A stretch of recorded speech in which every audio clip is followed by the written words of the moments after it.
Yeah.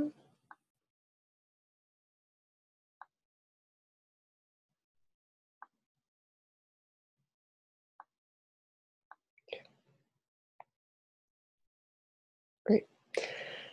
Hello, everyone, and thank you for joining us for the fourth webinar in the Frontier Incubators series, brought to you by the Innovation Exchange, Australia Aid, and the Department of Foreign Affairs and Trade of the Australian Government. Today, we're going to be discussing building strong investor and mentor networks, and we're delighted to be joined by our guests, the Akina Foundation, Conveners.org, Invest to Innovate, Mentor Capital Network, Second Muse, Village Capital, and YGAP. To give a little background on the Frontier Incubators program, our goal is to build the capacity of a cohort of incubators and accelerators through tailored training, opportunities to grow, and access to expert mentors. We will be developing public resources like this webinar series to support the broader development of incubators and accelerators across the Asia-Pacific region. Our applications are currently open and they will close on July 31st, so now is a great time to get started.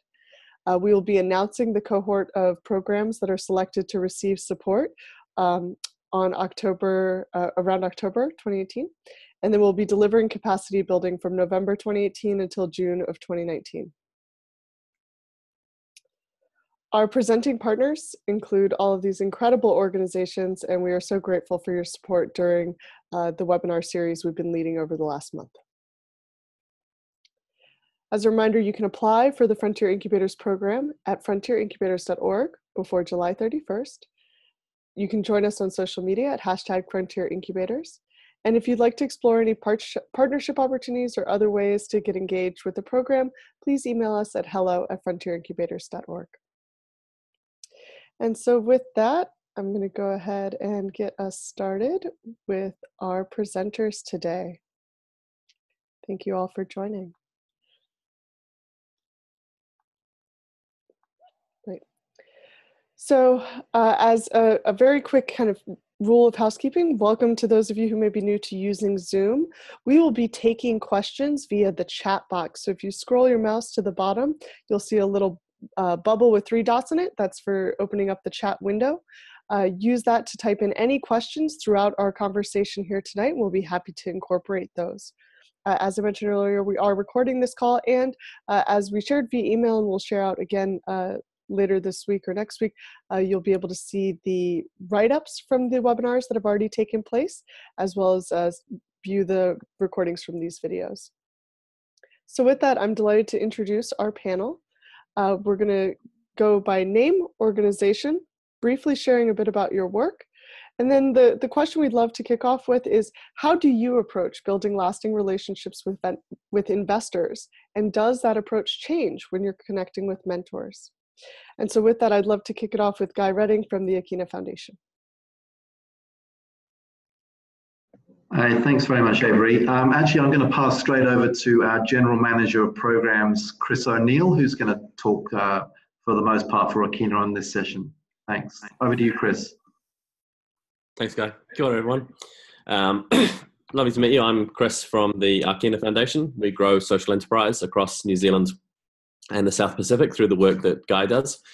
The relationships that we have with investors are primarily through our impact investment fund.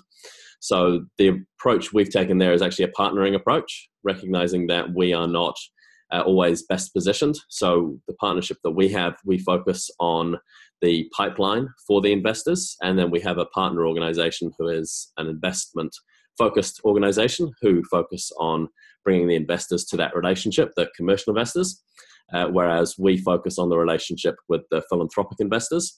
So I guess our approach is making sure that we're adding value where we can best add value and partnering with other people who can best handle the other side of it. In terms of the way that we approach relationships with mentors, we don't have a formal ongoing mentoring program, but we do have mentors involved in some of the accelerators and incubating approaches that we take.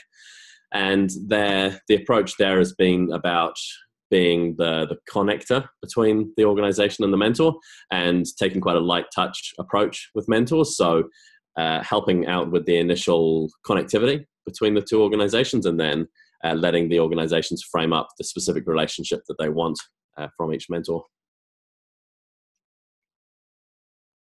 Great, thank you very much for sharing that. Kalsoon, would you be willing to go next with Invest to Innovate? Sure. Hi, everybody. My name is Kulsum Lakhani. I'm the founder and CEO of Invest to Innovate, or I2I.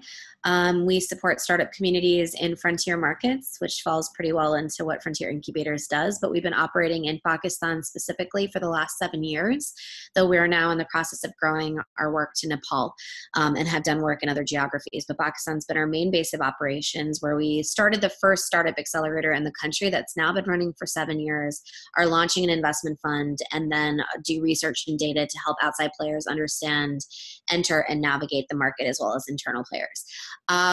The way I wanted to talk about this, the issue, like how we deal with investors and mentors, is to kind of zoom out a little bit, because I think for a lot of people that work in frontier markets and in emerging markets, and particularly if you are, if your ecosystem is relatively nascent when you're launching this program, mentor and investor networks tend to be pretty nascent in these countries too. So when we launched I2I in 2011, there was really that many investors in the space, let alone we were the first startup accelerator. The country's first real incubator started around the same year as us. And so what was really interesting, what was really important was that in a lot of these ecosystems, and a lot of the ecosystems that you guys all work in as well, there's a definite lack of trust in these markets. And so it's really difficult for investors to, even if they come to your demo day, which is really how we operate, our investors come on our last day of our program to this demo day, even though now we're launching a fund, we'll continue to have this demo day. We realized it was really important to think about how we were building trust over time with these investors, so that it wasn't just the first time they were meeting these startups was on that day. So really building the relationship. So a lot of our investors we now and had started to engage as, and these are all local investors in Pakistan, right? Because especially when you deal with hard markets, a lot of outside players don't really look seriously at these countries. And so you always have to really think about indigenous networks. How are you really thinking about the ecosystem there? And we really worked with a lot of local high net worth individuals, people that had been successful IT entrepreneurs themselves that now wanted to invest back into these countries, into these startups. I'm sorry. And so really thinking about what does that engagement look like? And so getting them to be judges in our program in the selection process, getting them engaged as mentors before they met those entrepreneurs again at the demo day. So actually creating multiple touch points with those investors was really important. At our demo day, on average, we have about 30 investors that show up, and that's just in Karachi. And then our program, we also shop our companies around to investors throughout the country. The way that we deal with mentors is somewhat similar in terms of that engagement. And what really happened when we started building our mentor network. So we have over 55 mentors who are the top entrepreneurs and industry experts in Pakistan, and they're all local. And that type of tangible touch and feel is really important to us. And the reason we can access that many mentors in the country throughout our 4-month program is because our program takes place over the major cities in Pakistan over those 4 months. So 6 weekends over 4 months take place across the major cities, which means our entrepreneurs access those mentors over time. So sorry, this is kind of getting long, but just to really quickly say that, so much of us getting those mentors on board was being number one, really specific about our ask. Oftentimes we're asking them to come in for, what Village Capital calls mock board meetings. We get them engaged in individual sessions, but really being specific on what we're asking them to do. But then also a lot of times it was me individually meeting with each mentor and getting them engaged and on board. And then if those mentors really like those entrepreneurs, because we design and provide a feedback survey immediately after their session, that's when we do deeper matchmaking with the companies and those mentors. And so again, really important from a trust building perspective is not just surprising and saying like, hey, mentor, you're working with this startup, but actually saying like, how do we actually create buy-in from the startup and the mentor from the get-go by creating that kind of more informal environment for them to meet. And so I'm happy to talk more about all of those different ways that we've created that, but I think that's something that we're really proud of is building a pretty strong community within the country.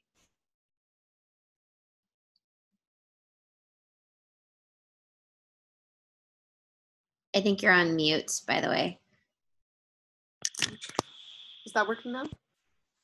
Yeah, okay, great. So Heather, would you like to go next from Village Capital?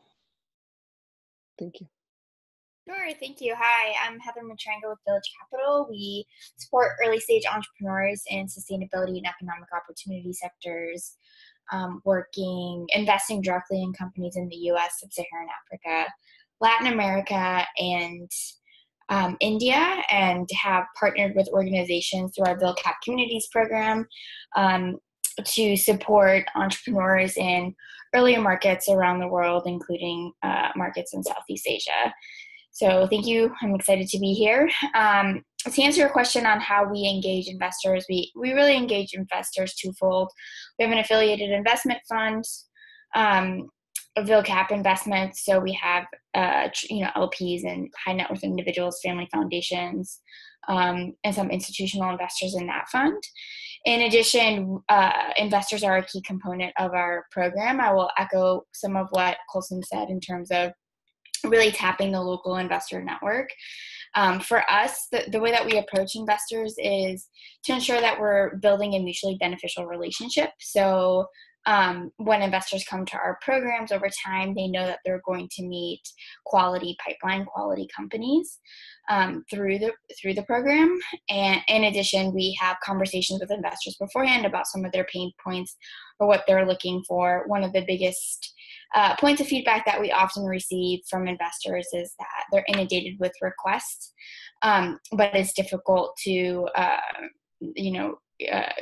identify the high potential companies without using particular parameters that might lead to pattern recognition or might lead to implicit bias in their investment making decision. And so we provide tools to help really match investors with entrepreneurs, taking away some of that that pattern recognition bias, which leads to the stat that we all know around concentration of investment capital and white men in Silicon Valley, to be quite frank. The other way that we engage investors to get them incorporated in the program throughout is, Colson kind of hit on some of this as well. We have an advisory board that we put together in the beginning of a program.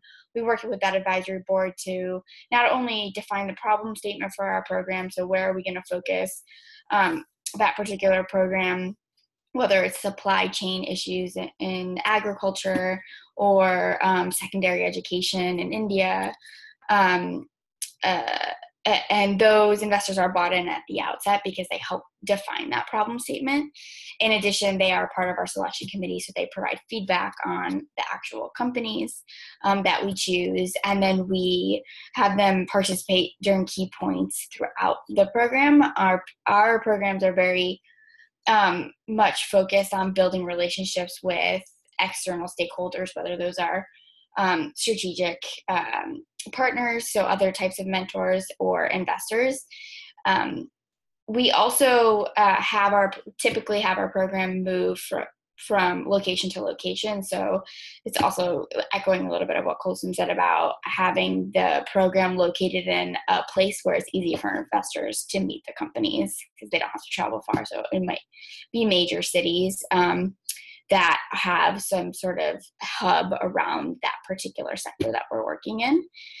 And then finally, we do have, we don't have a demo day per se. We actually have investor advisory meetings, which are curated meetings that act as one-on-one meetings and essentially pitch meetings between the companies and the investors at the end of the program, which allows the investors to see the progress of those companies over time and really get to know those companies for potential future investment.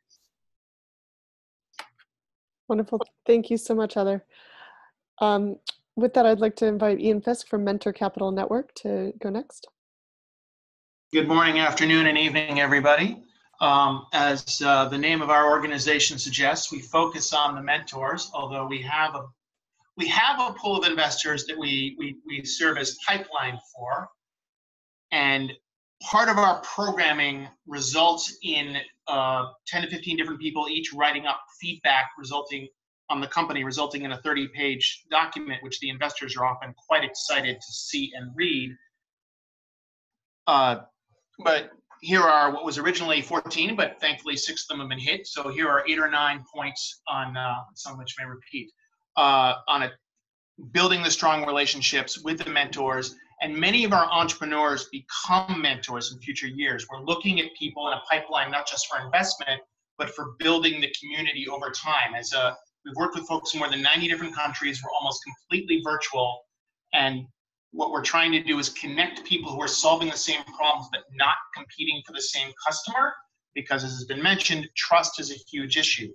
Founders like to talk to other founders. If you want to take advice from somebody, you want it to be somebody who understands that you're doing 18 other things and not just focused on their particular area. We've got data on this from more than 7,500 mentor-entrepreneur interactions.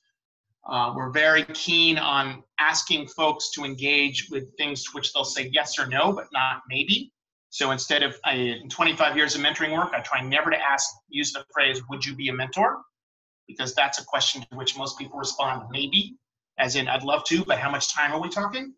So instead, can you read 2 business plans over 30 days? Can you come to this meeting? Can you be on this call? Something if they say no to, that's fine. But maybe waste both of our times.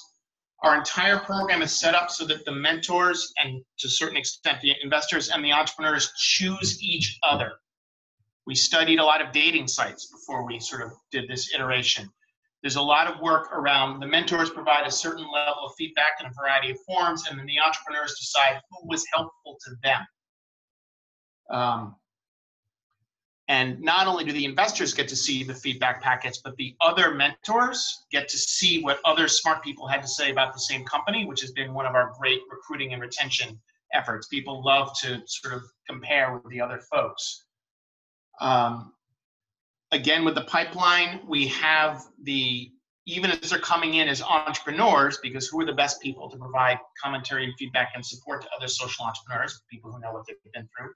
We have them interview each other as part of the selection process. I mean, not everybody's competing with everybody, so we're able to do that in a non-competitive way. And that's been really helpful. We do a lot of light touch events around the world, some of them virtual, some of them in person. I've bought people dinner in cities where I've never been, although I've long ago learned not to offer to pay for the alcohol. That was a very expensive mistake. We have a lot of, once we know people really well, both the mentors and the entrepreneurs and the investors, we can get people together on conference calls around a topic of interest to all of them. This happens in the background. It doesn't get publicized because a lot of it is private data, but we have sort of a continuous series. Last week, I had 4 folks who ran apparel companies in 4 separate countries talking to each other about best practices. We're going to do built environment probably next week or 2, and that's keeping the light touch. We changed our application process to be mostly rolling to give folks who wanted to interact with certain kinds of entrepreneurs that it wasn't just every 3 months we needed them all the time, but rather here's a chance this week or that week you could connect, because what people want is the opportunity to connect to people who are interesting to them within a slightly formal structure. So we've changed a lot of our processes to be rolling to allow people to have that connection. We have a setup so that anytime any of our alumni companies are in the news, I can easily and automatically know who supported them, who was engaged with them over the past 15 years, and send them, if I think the story is important enough, an email so that they find out from us about the company that they reviewed or they mentored or they talked to.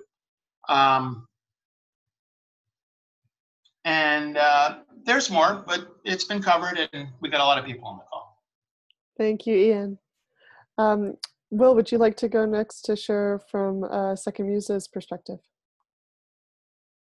Sure, thanks, Avery. I mean, for starters, our approach to incubation and acceleration is primarily work with local intermediaries in the respective countries that our programs are operating, and so it's a little different. And I think most of what I would have covered, I think, has already been covered by partners. But just to recap, I think multiple touch points and providing options for engagement and being really clear with the articulation of those options as well, to your point, Ian.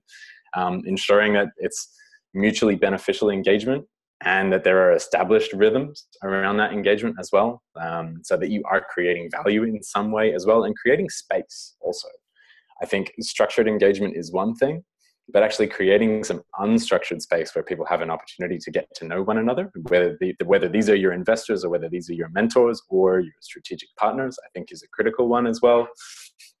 Really listening first and understanding the position that people are coming from, understanding their motivations, their ambitions, but also, their values to some extent as well. I think, a lot of this, in the space that we're all operating in comes down to values. And so really taking the time to understand those as well, and investing in the connection. Other than that, I would have just said go wide. I think in our experience, it does take time to find the right people to connect with, and we don't always have this luxury, especially in emerging markets. But go wide with the groups that you're trying to connect with, and I think pretty quickly you will see who you're going to fit with well. Great, thank Probably you. all I'd add. And Manita, would you like to share from YGAP's perspective? Yeah, sure. Thanks, Avery. So at YGAP, we run early stage accelerators for impact ventures in South Africa, Kenya, Bangladesh, Australia, and this year we're just starting in the Pacific as well. And to date, we've run 35 accelerators and accelerated just nearly 500 impact ventures. So our investors are mostly based in Australia, the US, and the UK, primarily Australia, and they are predominantly philanthropic investors as well, and we're just starting to get some of the commercial ones.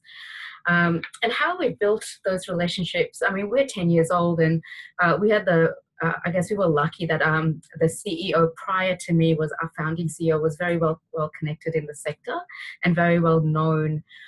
So a lot of those networks came through him. But as we've grown and matured, we've had to communicate information quite differently. So it's not just about who you are, but about the work we do, which I think all of us agree is really, really important.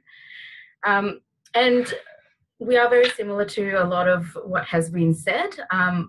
One of the things we do, we try wherever possible to connect our investor to the entrepreneur that they're supporting. And sometimes we are able to do this in the field. So we take them to the field at specific times of the year, or they happen to be there, and we can facilitate that with our local country teams. And once to twice a year, we actually bring some of our growth entrepreneurs or our pipeline entrepreneurs here in Melbourne, where they can actually meet a whole pool of donors and investors. We have structured events where they can meet them, and we also have one-on-one meetings where they can meet them in person, just with either one of us or independently as well. The other thing we've just started doing is what we're calling our growth hacks, where we're taking some of our investors who have a real focus on the impact side of the work, and they really want to meet and work with the entrepreneurs, and they come and they actually meet about 10 to 15 of our pipeline entrepreneurs, and they run a growth hack with them. So they advise them outside of any obligation to fund them, but it gives them that sense of, I'm doing more than just providing the money to these guys. So we've run one really successfully, and the three mentors, the three investors we had there, we call them mentors, and they've committed to doing another one as well. So we're hoping that's going to go well. And that leads on to the fact that some of our mentors are actually some of our investors. And so we're really, really careful about that relationship as well. So like everyone has said, we are really clear about what we expect from them right at the outset, and also what they should expect from us and what they should expect from the entrepreneurs. And we make it really, really clear at the start that if we don't meet what we said we'll meet, that they can leave. And we are open to that. So that's how we manage our mentors as well. Same with any of the mentors who are not investors, we also try and connect them directly to the entrepreneur. So we facilitate it, similar to the dating side that Ian was talking about. And then we let them have their own mentoring sessions that they just report back to us, just saying if everything went well or not. But that gives them that intimate relationship with the entrepreneurs that they really like. Yeah, so that's it. Thank you. And I'm Avery Kent with conveners.org, and we run a global network of impact-focused accelerators and incubators called Accelerating the Accelerators. And just to fill in a few other best practices that I've seen across the field that haven't been mentioned yet, we are definitely seeing a shift away from this idea of demo days, and that this idea of a pitch event really enforces a transactionality that doesn't actually lead to doing deals. When we talk with investors, frequently they share that the reason they make the investment is because of the personal connection to the entrepreneur, not just because of the sales pitch. And so someone mentioned mock boardrooms. We've seen, folks like Unreasonable Institute doing like 3-day long investor days prior to the big demo day, where those investors get a chance to really dig in with the entrepreneurs and understand their challenges, their opportunities, how well the entrepreneur takes feedback, and because that can actually make or break a deal. And so I think that's a really important element of it. Another one is to this point of what we've heard across the region, where a lot of that value comes from people who have been entrepreneurs themselves, and that if you're working in a nascent ecosystem, you may not have as many options when it comes to investors who have made their wealth through starting a company. It may be inherited or they've received it other ways. And so I think really investing in that that time and energy one-on-one with folks who do have that entrepreneurial background, and whatever you can do, making sure people don't feel like you're approaching them just because they're a checkbook. That almost always leads to a relationship that where folks, don't feel as excited and as connected to the entrepreneurs and the opportunities that you as the accelerator or the incubator can present in terms of connecting them with entrepreneurs who are really helping them to achieve their bigger mission in the world, and especially the impact they want to see in the world. So with that, I would love to go into our questions for our panelists. So we've all talked about how critically important these strong relationships are, and I was hoping folks could speak a little bit to what are some of the tactics that help you to start to form some of those relationships. And Kalsuma, I was wondering if you could take that first. Yeah, I think I've kind of touched on some of that. I mean, I think that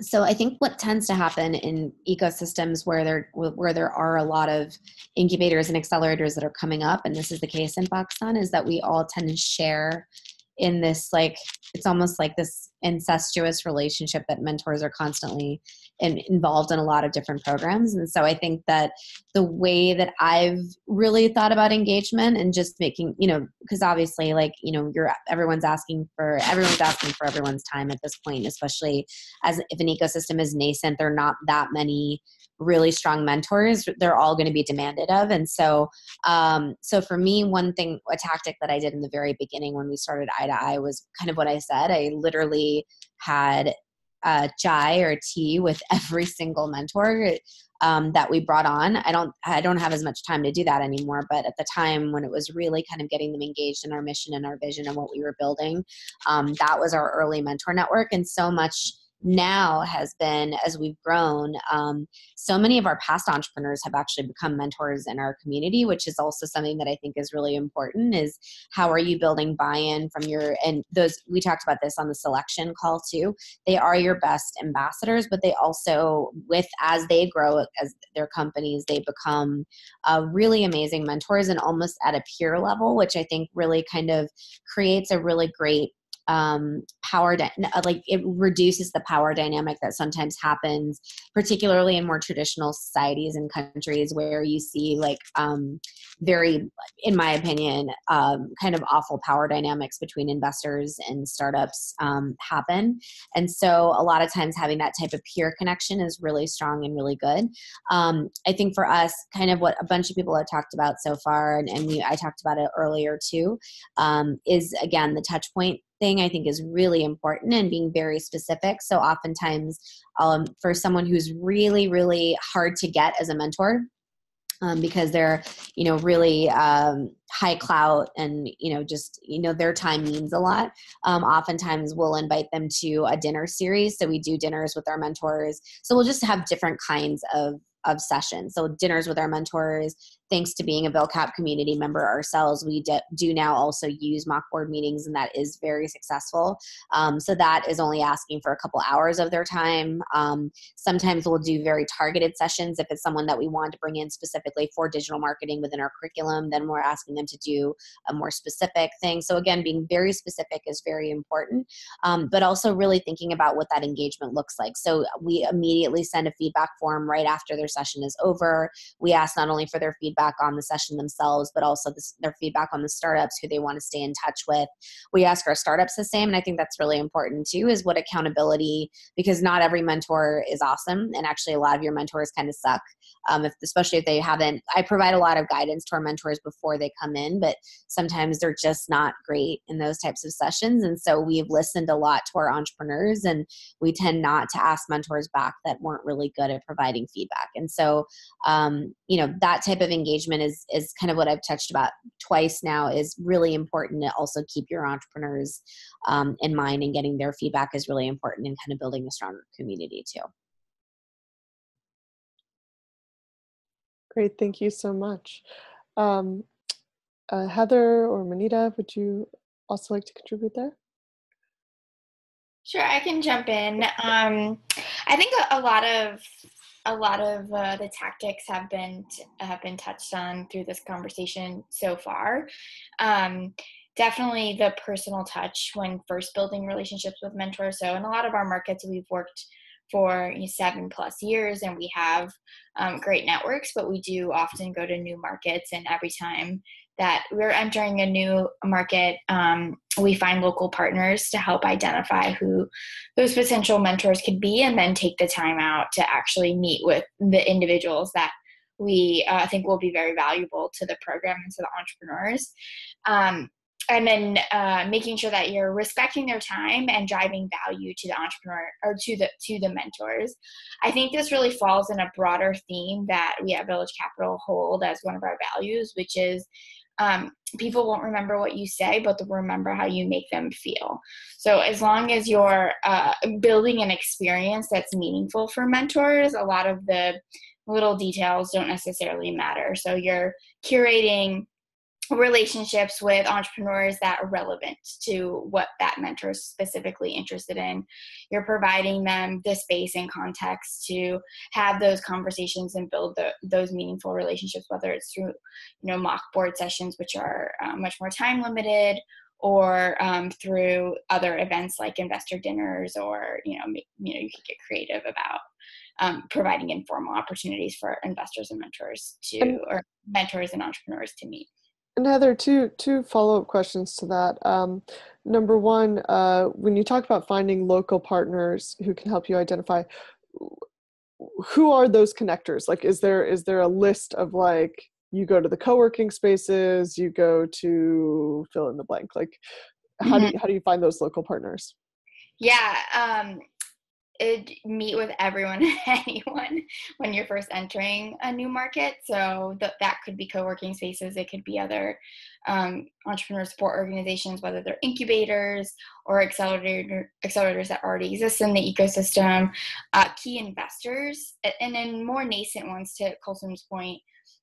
Often there aren't very many. So you're kind of trying to meet with the universe of people that are active in the space and active in supporting mentors, and getting their advice on who else you should be meeting with and talking to, and who else would be a good champion for your program. So going in with some vulnerability and asking for advice, in addition to trying to drive value to the overall entrepreneurs and ecosystem in general.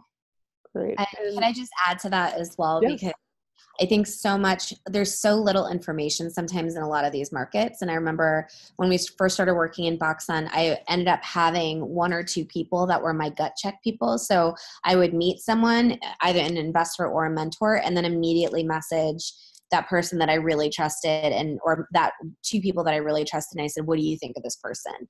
Do you think they're a good fit for this? Like, and that's basically how, and now I've become that person for other people in Pakistan. But now as we're growing to Nepal as an example, that similarly, as exactly what Heather said, you meet with everybody, but then as you're meeting with everyone, you start to realize that there are one or two people that you really trust their perspective on what the market looks like, and then just continue to ask those people for their advice on it. And they almost become your mentor. Yeah, exactly. They're almost like your guide, your spirit guide in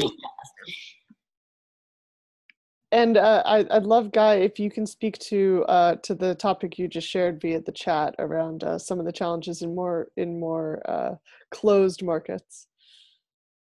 Yeah, thank you. So I just put my camera back on. Yeah, I was just saying in the Pacific, in small island economies, one of the issues you have is, information is king and you don't want to give too much away. And so entrepreneurs can be resistant and reluctant to have mentors that are operating in the same field, the same sector. So they'll prefer mentors that are not seen as competitors for fear, otherwise for fear of perhaps sharing too much information around their competitive advantage, their new ideas or intellectual property. So that was the point that I was really making in the chat. I don't know if Chris may have some points as well on this to add on this. Yeah, I think to reflect on the Pacific part of it too, one of the things that we've seen is complexities around mentors who don't understand the context. So we do try to always take a very locally led partnership approach, where often mentoring programs, if you get a highly commercial mentor trying to coach an impact-focused organization, you can often end up getting clashes where, they might say, well, that employee is not really performing at the level they should be performing at, you need to fire them. And the response from the entrepreneur is, well, no, because that person's my cousin. I'm not going to fire a member of my family. There's a lot more going on here than just the commercial reality. So I think that context, we've made mistakes over time when we've worked in just even regional New Zealand, let alone in other countries, where not having a deep understanding of the context and not having the right partners involved has been quite critical. The other thing that we've done is we've built the Impact Investment Network in New Zealand, which is a little bit of I guess you could call it quite an informal approach. So rather than asking people to commit, it's designed to be a knowledge sharing space where we're trying to draw people into that community and from there filter them into the areas where they can be most useful, whether that's making active investments or being an active mentor or just being a member of that community and contributing insight in general. And we had a question from one of our participants, Matt, around what are some of the challenges or barriers that you face when you are fostering that deeper engagement between the mentors and the entrepreneurs? And so I think of, Ian, what you were talking about in terms of that kind of dating app or the matchmaking. Can you share a little bit more, especially about how you get the investors to share their criteria so that you have enough information to make that match? So sort of two separate questions there. I'll start with the mentoring piece. One of the things that we do, the way that they choose each other is that the entrepreneurs look at the feedback they've received, either written or verbal or in person, and they let us know, like speed dating, like which ones the mentors are given or the investors are given I want to get more involved, I'll do a one-time phone call or leave me anonymous. Anonymous is always an option, except for the in-person meetings. That would be kind of silly. And people can always walk away, less than 10% do. But if I don't offer that option, I lose a lot of my people. We try and find people that aren't the usual suspects. So we have the same big names that a lot of you have for the various regions. But our research has shown, and I remember that Heather Ross Baird and I actually gave essentially the same report from two separate research departments a couple of years ago at a SOCAP, which was that the big names aren't as valuable as the people who are going to get engaged.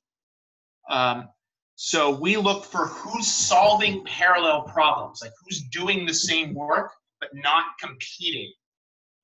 And they're not necessarily going to be the investors or the big names or the big connections, but they're going to be people who are in the thick of the same issue, and that leads to a stronger relationship.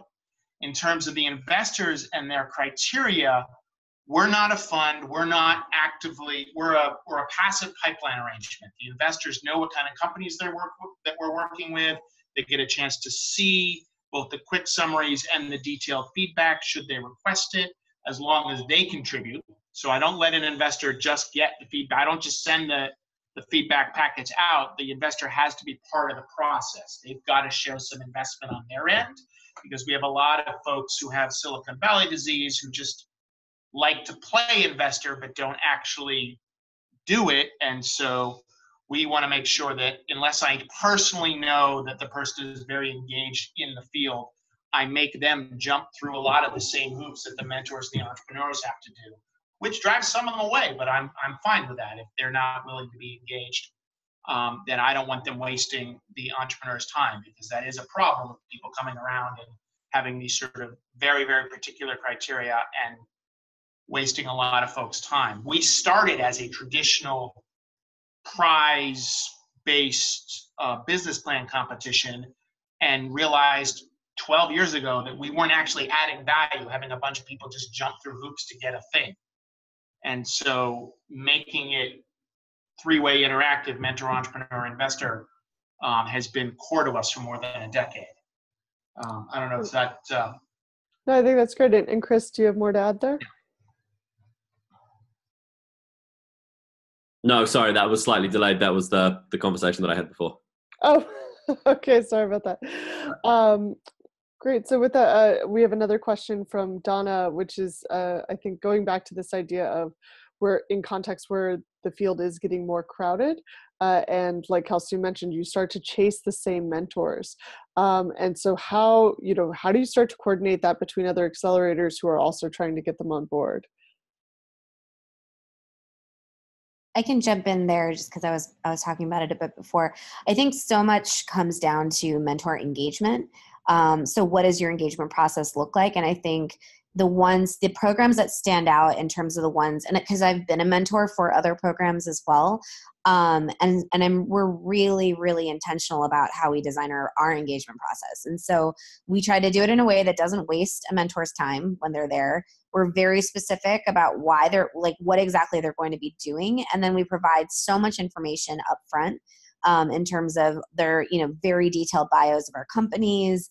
I will get on a call with a mentor if I need to prep them for a session if they want to. They have easy access to us. Everything starts on time with what we do, which in Pakistan doesn't really happen that often. And so creating that sense of professionalism, I think, is one way to differentiate yourself when it comes to engagement, particularly in ecosystems that are becoming more crowded. Because all of us are chasing, that's really how you stand out. And I think as a result of the fact that we don't so I've been a mentor to other programs in the country, and none of those things happen. And it made me realize how important it was, having been a mentor myself. I was like, I need to know what I'm walking into a room for. There was no guidance beforehand. There was no follow-up after. And so all of those things were like the touch points of engagement that I think are really important to kind of deepen that relationship with the mentor, but also to impress them a little bit that you're different from other programs that are out there. Anyone else wanted to contribute to that question?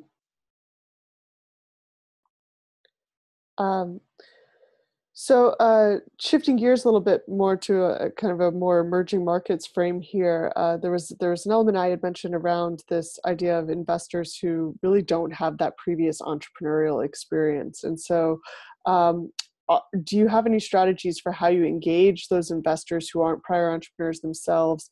And does anyone do any kind of coaching or training or any structures to help bring those investors along so that they can add real value to the entrepreneurs? I'm happy to talk a little bit about the approach we used. It's slightly different because we're talking about a fund. We're bringing investors into a fund, and then that fund makes investments. But when we started working with philanthropic organizations and individuals who don't come from an entrepreneurial background, it was really about helping them understand the approach and the impact. So they were less interested in the mechanical fundamentals, although they needed them because they had to have commercial returns out of their investment. But for those non-entrepreneur investors, it was very much about impact first, even though our fund is a finance first fund. I can jump in as well. Sorry, were you done, Chris? Okay, sorry. So this is actually like a massive point of contention that I've had in the ecosystem, is that investors that we have a lot of bad investors in the market in Pakistan. And so Pakistan and a lot of the markets that I think a lot of the participants are part of, it's not really an issue of liquidity in Pakistan. It's an issue of just massively unsophisticated capital. So a lot of people who aren't prior entrepreneurs are coming a lot of times from these family conglomerate companies and want to take 80 to 90% equity. I would love to say that the answer is investor education, but unfortunately a lot of these investors don't think that they need to be educated. They think they know best. And so the solution, in my opinion, right now, because we are launching a fund that's similar to what Chris was saying, we are taking other people's money and kind of using, rather than us just like basically bitching and moaning about this issue, we not only created a startup toolkit really recently, which was a 101 guide for startups on how to negotiate with investors, what does dilution mean, all of those things in the Pakistan context to kind of help equip them better, but also from our fund perspective, realizing that the ecosystem just needed better and being able to just show, basically create more accountability by doing better and providing better terms and things like that. So I don't really think that there is an answer necessarily, because every time we've brought up investor education in a lot of the forums that I'm a part of in the country, most of those investors don't see that they're doing anything wrong in the first place. Great point. There's another common challenge that we've heard from folks in the field, which is this issue of staff turnover, right? So are there techniques or strategies where the relationship is really held by the organization as opposed to a key individual, so that if that individual leaves, you're not starting from scratch over and over again as you're building these relationships? Manita, do you have thoughts on that? Yeah, I do. This is actually really relevant to us with the recent transition of our CEO, who held a lot of those relationships really, really strongly. Although his planned transition kind of started about 2 years ago, and in that time, we hired someone to manage those partnerships and those relationships, and it was a long time handover process as such. Until recently, documentation of the conversations between the partners and the investors was always an issue with us. But now what we're doing is we're literally just developing our own CRM. So we use Pipedrive at the moment, which is very affordable and easy compared to Salesforce or Razor's Edge to manage our partnerships. But we're at the point where we're saying, you know, the donors and the investors come on because of the person, but they have to stay because of the work that we do. So it's a matter of really understanding the investors and the partners and having the connection between not just one person, but multiple people. And also the other part is connecting them really strongly to the entrepreneurs or the ventures that they're supporting. That buy-in we found that's been the strongest, but we are just starting on that as well. So it'll be really interesting to see how we do that. It's it's a work in progress for us. Anyone else have thoughts they want to share on that? Yeah, go ahead. Go ahead. Heather first, and then real you. quick. Sure. Make it about the programming, right? So we have lots of these little sort of ongoing programmings, and it's either myself or sort of a member of our team. Some of them are volunteers, some of them are staff, but we try and make the connections to us about being on the interviews, being at the lunches, about the events and about the online programming, so that that's the thing they're expecting rather than the person, so that each of the programming engages them.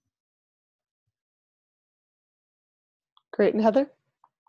Yeah, and to add to what has already been said, I mean, it's always challenging regardless of your organization, you'll have staff turnover, and relationships do tend to live with people.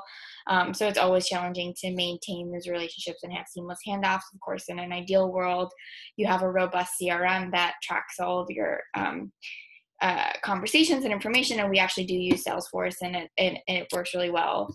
It has worked really well for us, in addition to, going through a process of transitioning relationships when employees are leaving the organization. But I think in addition to that, and kind of to the point of make it about the program, is building your brand. So having a strong communication strategy around the work that you're doing in each of your markets, so that even if that particular individual is no longer associated with the organization, or a new person is reaching out to a mentor, they remember Village Capital, they remember the organization, and it's a brand that they've seen in the news recently, or that they know that what programs are happening, regardless if the regional manager or whoever that individual has turned over. And you're now the second person who's mentioned a CRM, so customer relationship management software. That was actually one of our questions here, was if folks can share what systems they're using and any kind of pros or cons that we can recommend to folks. Yeah, so I mentioned Salesforce, which I think is really well known. A pro is it's very robust and can collect a ton of data. It also can interact with, there's a lot of tools that interact and apps that interact with Salesforce, which is really great. The challenge is that it's almost as too much, so it can be not super user friendly and takes a long time for organizations. We've been implementing Salesforce for the past 2 years, and I still don't think everybody's on board. So it could take a long time to get your entire team on board, and data is only as good as what you put into it and the people that are actually using it. Great point. Anita, you had mentioned Pipedrive. Yeah, and I echo what Heather said. Like, it's great to have a brilliant CRM, but if you don't keep it current and you don't have the right people trained to use it and creating the reports and regularly using it, it's really worth nothing. So we use Pipedrive, and at the moment, I think we don't even pay anything for it, and we can pay something, a really small amount to upgrade some of the facilities that we can access, but we haven't needed it as such yet. I've come from a fundraising background, so I have got, I've used Salesforce and Razor's Edge before, and I would say they are much better databases, but pretty difficult to navigate for most people unless you're very specifically trained in it. But the great thing about it is, when the information's really, really good and you've met someone or someone's going on leave, you literally need to just bring up that constituent and you've got the whole history behind it. I've worked in an organization where we were vigilant. It was actually a requirement for everyone to keep all the information current, and it worked really, really, really well. And then on the flip side, I've worked somewhere else where we just kept paying the monthly subscription and no one was using it. So yeah, just make sure whatever is picked, people actually use it. Will, did you want to share about HubSpot? Only to note that it's a pretty cheap and effective tool, and for those of us out there using Slack, which seems to rapidly be becoming the chat or internal communication platform of choice, HubSpot is one of the few CRMs that already has a Slack integration. I'm sure the rest of them will get there sooner rather than later. And lastly, just Airtable as well. It's not a CRM specifically, but it's just such a ridiculously versatile database tool as well. And the free version has 90% of the functionality as well. So Airtable's another good option too.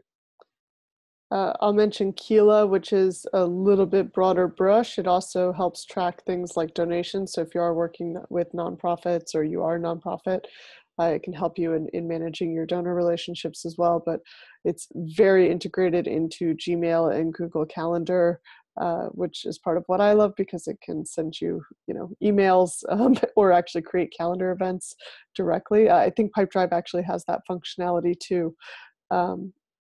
Ian, I'm pretty sure you built your own. Is that right? Yeah.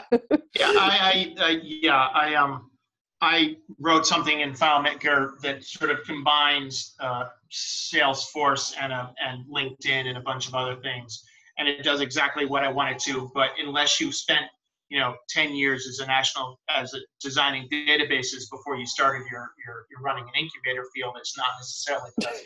Yeah. However, I do white label it for other folks. So if you want a very custom database, you can find me. And Gaia, what do you guys use?